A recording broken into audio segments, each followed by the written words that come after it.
Kateline, I am champing at the bit to jump into this, okay? So we're just going to dive right in, and I'm going to say this. Howdy, Holdheads. I'm Kurt Money, and alongside me is my co-host... Kateline. We nailed it. That was it. One take. I'm Lester Holt.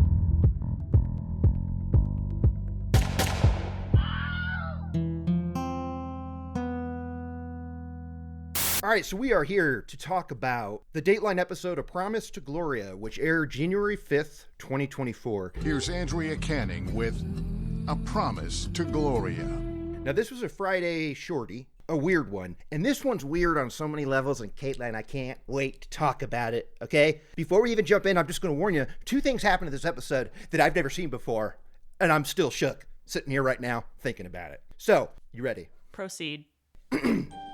A mother searches for answers in the unsolved murder of her 14-year-old daughter until new DNA technology changes everything.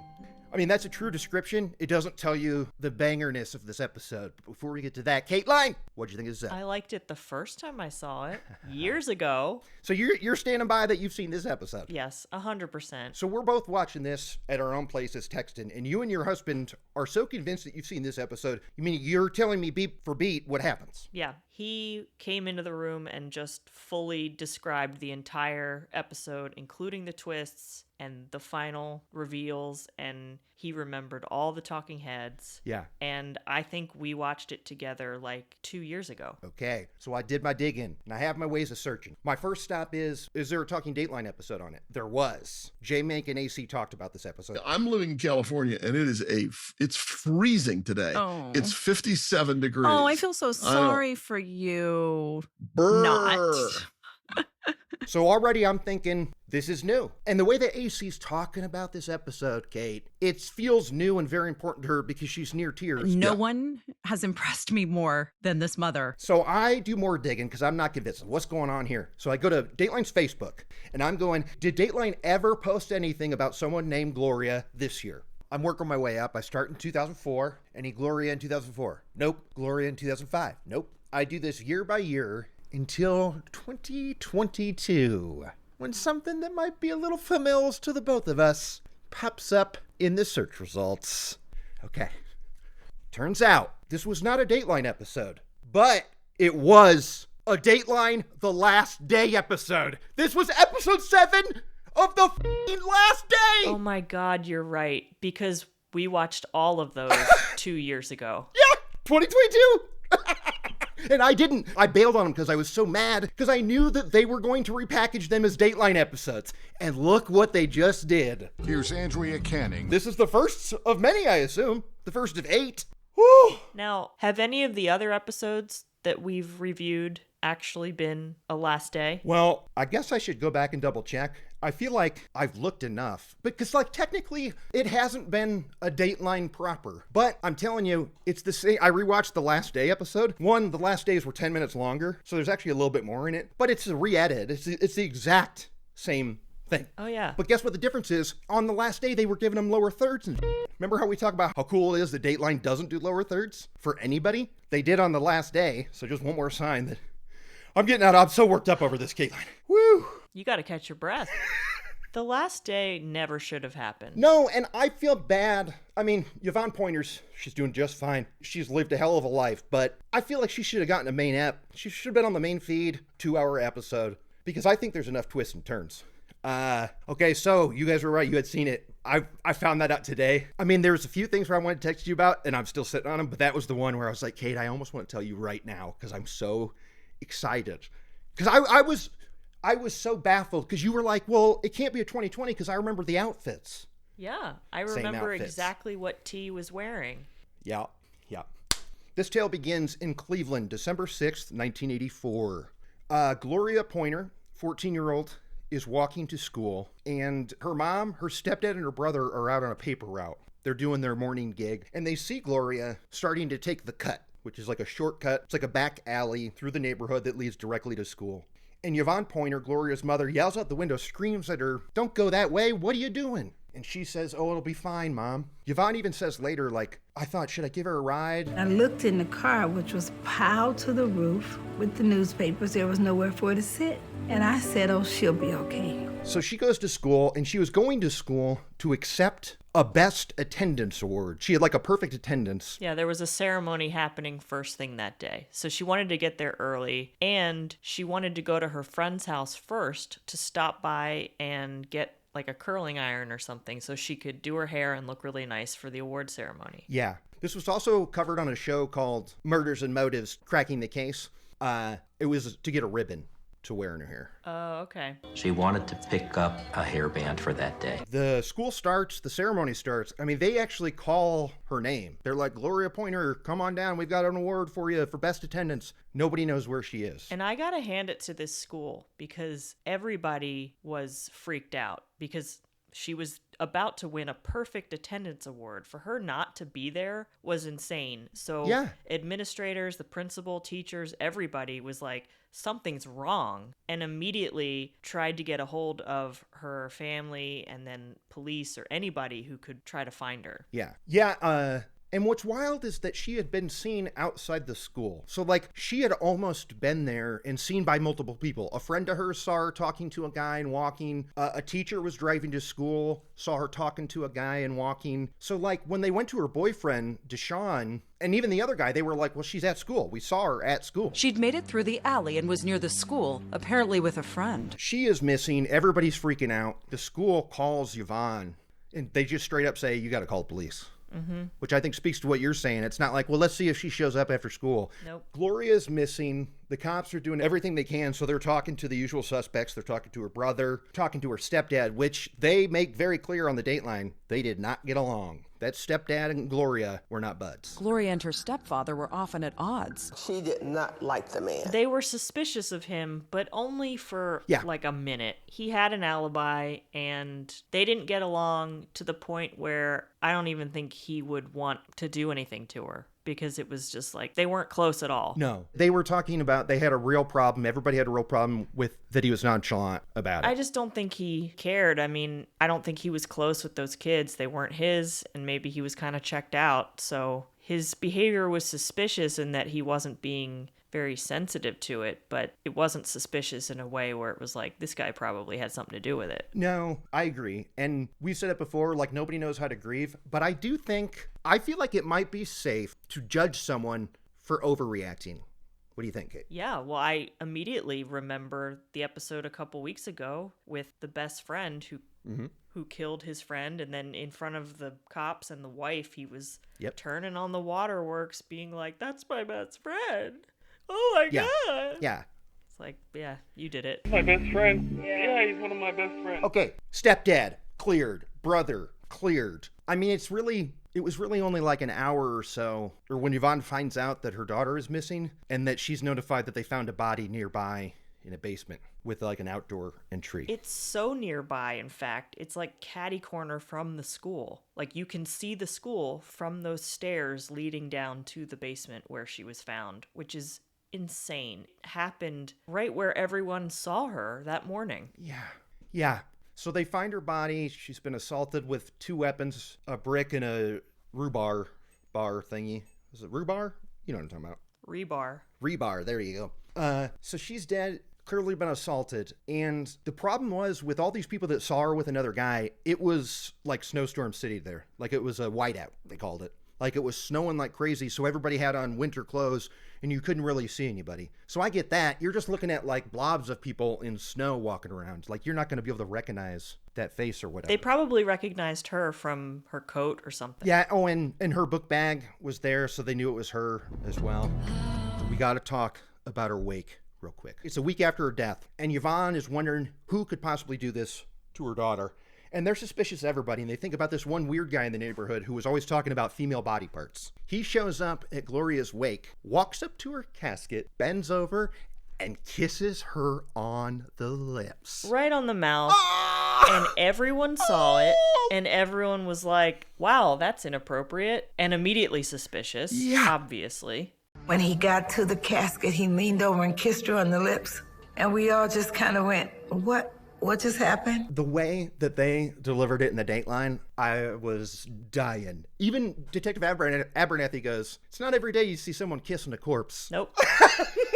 You're right. Not too many people kiss a corpse. No, because if someone is kissing a corpse, they are doing it behind closed doors where no one can see them. Yeah, that's a good point. And so this guy's doing it out in the open. So they're like, well, this guy clearly did it, or we got to talk to this guy. They interview him. He had an alibi. But what a weird move, huh? To be the town weirdo. He's just a weird local guy, man. Now, I don't want to dwell too much on this because this is kind of Bummerville. But they wanted to keep her face covered because she was in pretty rough shape. And the mom, Yvonne, at her funeral, pulled it down and made a promise to her. So what kind of state was that body in when he kissed it? Not great. Not great. Not great. But it is important that we say, title of the episode, A Promise to Gloria. Yvonne made a promise to find her killer. And I said, Gloria, don't worry, I'll find out who did this. They're trying to solve this, and Yvonne's doing her best to keep it in the news. But I mean, time passes, and a year passes, a decade passes. I mean, this thing goes cold. This is a really sad case. And this is when I feel I should mention that AC's fear, on the Talking Dateline, she's talking about how she didn't think this would be chosen as a Dateline episode because it was too sad and too long ago. Maybe Gloria's a little too young because we don't usually focus on victims that are so young. And then a producer called her the next day and was like, hey, do you want to do the story of Gloria Pointer? And she's like, yeah. So it's like, Shame on me, because a few days later,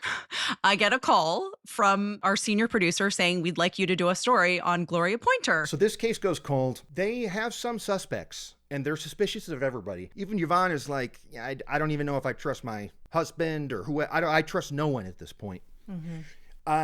There was another crime happening in the neighborhood that resulted in a death that was very similar to Gloria's. So they were thinking that maybe it was the same guy. Now, the guy who got pinned for that is named Rommel Broom, and he was arrested and condemned to death in October of 1985. So like a year after all this stuff goes down with Gloria.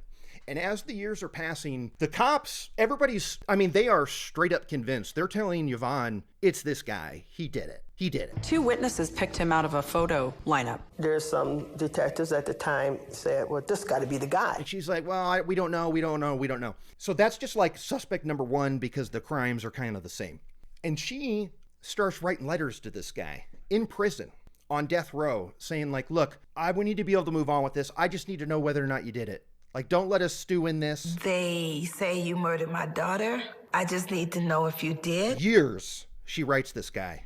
Never gets a response. Until the night before he's supposed to be put to death, he decides to finally write back to her. It was the morning of, Kateline. Wow. Morning of. That morning, he did something he'd never done before. He sat down and wrote Yvonne a letter. So anyway, keep going. He writes back and he says, I would really like to be able to help you, but I did not kill Gloria. And I don't know what else to say to alleviate the pain. He's very sorry about what happened, but he had nothing to do with it. And he tells her to keep looking, too. He says that. He says, keep looking. Now, what's wild about this? So this is September 15th, 2009. Rommel Broom is supposed to be executed by the state. Morning of, he finally decides to, answer her truthfully. And that's what she's thinking. She's like, why would he lie on his deathbed like he's dead?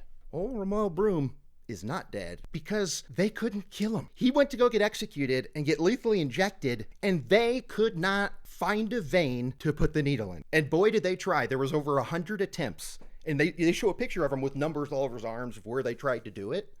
And they couldn't kill him.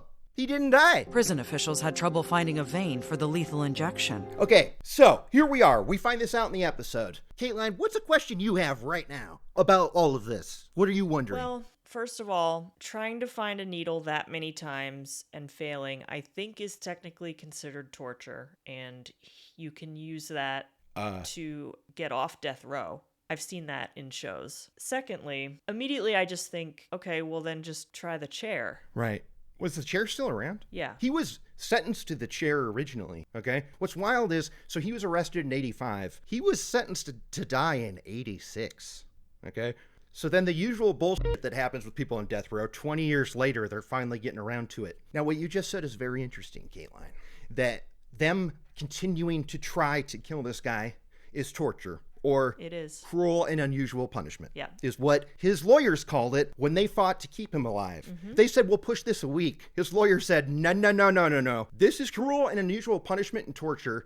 And if you kill him, you're effectively killing the evidence of the case. So you cannot kill him. That's what they were trying to say. You can't kill this guy yet because we need to get to the bottom of this because he was tortured, right? Which I guess I agree with. I mean, there's got to be a better way to do it. I've seen it happen where they are no longer on death row. They just get a sentence of life or a very long term, and it's a way to fight the system. I mean, it is torture. Yeah. Now, I have a little bit of an inside scoop on Ramel Broom's final days and actually his life from the start. Guess what I did? He wrote a book. And you read it. And I read it.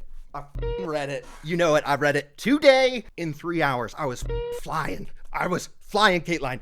One, he doesn't mention Gloria or Yvonne at all. Here's what's interesting. The book was co-written with the British author who's involved with the Innocence Project and stuff. And there are people out there that, because he maintained his innocence forever on his murder. So there's a whole world out there of people thinking that he was wrongly accused of that and fighting for his release and stuff, isn't it? Okay, so take that info. Let that sit there for a second. In the Dateline episode, they say that he didn't die and they moved it. But they never say what happened with him.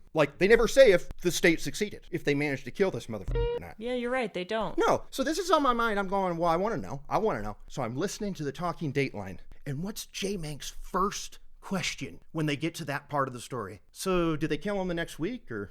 And AC goes, oh, you stumped me. I didn't think of that. Whoa. What? No follow-up questions there? Oh, you stumped me on that one. I need to go over to Google and find that one out. I choose to believe it's because she's too tied to this case. She's very close with Yvonne Pointer. But I'm a little concerned it never crossed her f***ing mind. What do you think, Kateline? What do you think? She must have been too focused on the people she actually knew. Yeah. That's got to be it because she was near tears talking about this and this journey that this case goes on in the episode. So I don't know, but I could not believe it. But then she goes, but you know what? I have Yvonne's number. I'll text her and ask her. And she goes, and you know what? But you know who responds to me within seconds is Yvonne. They come back from the break and she has a text from Yvonne. Yvonne says, yes, he died later in prison. It was enough for AC and J. Mank as they moved on, okay?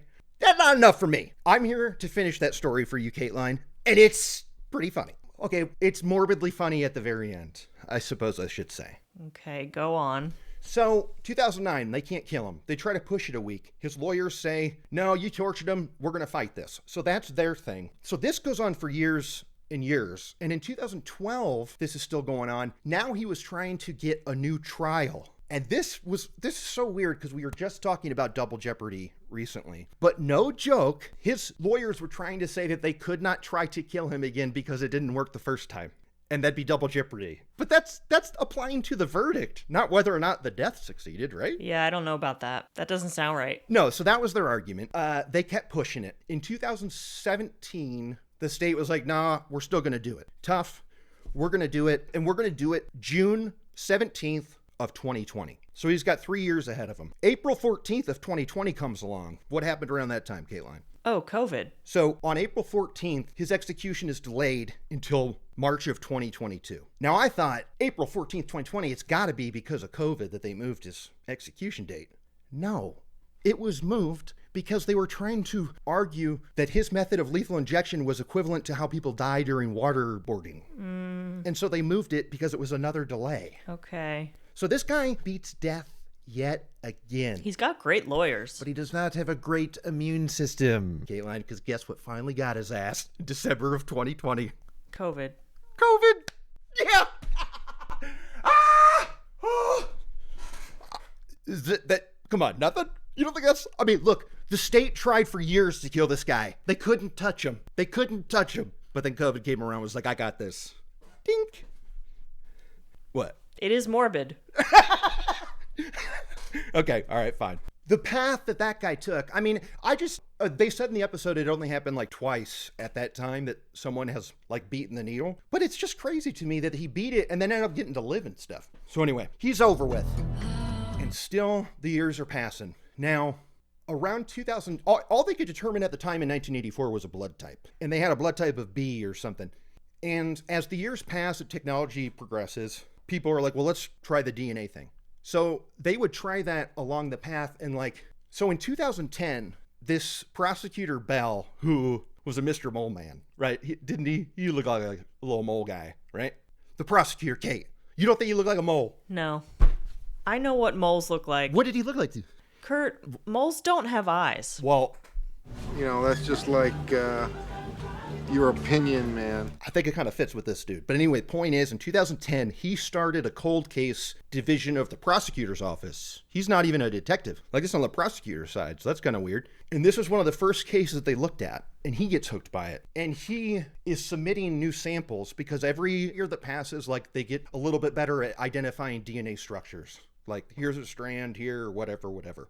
And so now he's working on it. Now, the original detective that showed up on that day in 84, Detective Abernathy, this case stuck with her so much that she kept working it after she retired. I love that. That's pretty sweet. Dedication. Yeah. It feels like everyone who met Gloria's mother loved her and wanted to work hard to get answers for her. Even AC. Yeah. Wants to tell the story the best she can. Yeah. Twice. Fast forward a few decades, it's the early 2010s, and cold cases are getting this rolling, and they're trying to get it submitted to CODIS, which we know is like the big old database for DNA. I guess I like that they have strict guidelines, but also it's kind of like, what do you mean you won't accept it? Like, what do you mean? Someone was murdered. Can you accept it, please? Yes, and that's actually... Shouldn't that be the only criteria? It's for a murder, not like, oh, I just want to, like, see if... Just for fun. No, it's like, there's someone out there who has been committing crimes. That seems like a good enough reason to submit something to CODIS. Yeah, so it's like 2013... And there's a writer for like a local Cleveland paper. She's writing stories about how there are 4,000 untested rape kits just sitting there that technology could solve if we had the money or care to do it. She's writing all these articles. And so Yvonne's sister, Cecilia, sees her name in the byline, writes her and says, do you know about the Gloria Pointer case? That we should get that rolling. The journalist writes back and says, no, I can't believe they haven't reached out to you yet. I'm going to do everything I can. So now she's on the team. Nice. Rachel Dissel, a local reporter, was on it like a pit bull. She was just relentless. She's in there trying to get it submitted to CODIS, and she had the same issue you did, which was like, there was a 14-year-old girl raped and murdered. How about you accept this one? Mm-hmm. Because, like, all that's between us maybe identifying the killer is you going, well, there's not enough matching strands, right? So they get the ball rolling on that. They finally get it in, and wouldn't you know it, they got a match. Mm-hmm. 29 years later, they've got a match of one Hernandez Warren, a guy that lived in the neighborhood, but Yvonne had no idea. Like, he was never a suspect, right? Just a local guy. So they've got this DNA hit, and I hate to give Last Day any sort of credit. Uh-oh. But because they were allowed 10 more minutes of content, this Dateline episode had to remove some of it. And the Dateline touched on it, but they really painted a picture of talking about how it was like having 8 head coaches around a table deciding what the play was going to be when they had this DNA result. Because it's like, do we go arrest him right now? Do we try and trick him? It's like putting 8 head coaches together in the same room. You got the FBI, you got the prosecutor, you got the Cleveland police, you got the sheriff, you got the detectives themselves. And they all had to decide on one way to do it. And so what they did was they were like, classic, let's ask him for help solving all murders. And this dumb Warren comes strolling into that interrogation room. They're asking him if he wants anything to eat or drink, right? He's there to help. Mm-hmm. Like I said, if you guys need anything to food, any drink. That's when they start showing pictures of Gloria. How does he do in the interrogation? What's your take on Warren? Well, he starts off like he doesn't seem suspicious. He's answering questions. He seems calm and relaxed. They show him Gloria. He says he's never seen her before. They're like, why don't you take another look? And slowly they start to chip away at him. Yeah, they're chipping away at him. And they've got his DNA, so they're like, well, they arrest him, right? And they send him, it's the second interrogation the next day, which we see footage of. They lock his hands to the chair, and 2 other detectives are grilling him. And they're like showing him pictures of Gloria's body, and he's saying, can you turn that over? And it's here where he just breaks down and just straight up says, I did it. Mm-hmm. But what I loved about this scene is he's not saying, okay, you got me. He's saying stuff like, all I keep thinking about is her dying. I just keep thinking about her dying. And then one of the detectives is running with that and going, you're thinking about her death. And so he keeps running his mouth. And while he's talking, the guy is over there going, I did it. I did it. I did it. And I could feel the other detective wanting to scream at him, shut the fuck up, dude. We're getting a confession here, right? It was pretty funny. But anyway, he did admit it. He did. So all these years you've been thinking about her death. Why did I Since do it happened. Her death. How could I do something like that? And how could you, Dean, do something like that? I can see how this happened because this guy is pretty handsome. And I'm sure when he was a lot younger, Like, he probably was really charming and walked up to Gloria, and he probably seemed like, cool and attractive and charming, and she probably felt safe because of her proximity to the school too, and it was in the neighborhood, and yeah. In that other ID show, they were trying to find a connection. And apparently Hernandez Warren's parents owned a convenience store that was around the corner that Gloria may have gone to buy candy or whatever. And so that's where that connection was. And also they were saying they had a lot of him talking about how much tail he got in the back room of that convenience store. So that's where he was at, somewhere between starting the interrogation and confessing. He's sitting there going, man, I was getting tail all the time. Honestly, I believe him. Those pictures of him when he was younger, he was really good looking. Yeah. So he confesses, and they've got a trial for him in 2014, which is 30 years after it happened. He pled out, and Yvonne got a killer victim statement. I mean, she had been practicing for that, and she delivered it, and you could feel the energy in the room. You could feel people wanting to go like, woo. Yeah, she's an all-star. It's easy to see how she's been able to use this to fight for other victims and their families, and she's really become an advocate, and she's got what it takes to move people to action and get stuff happening.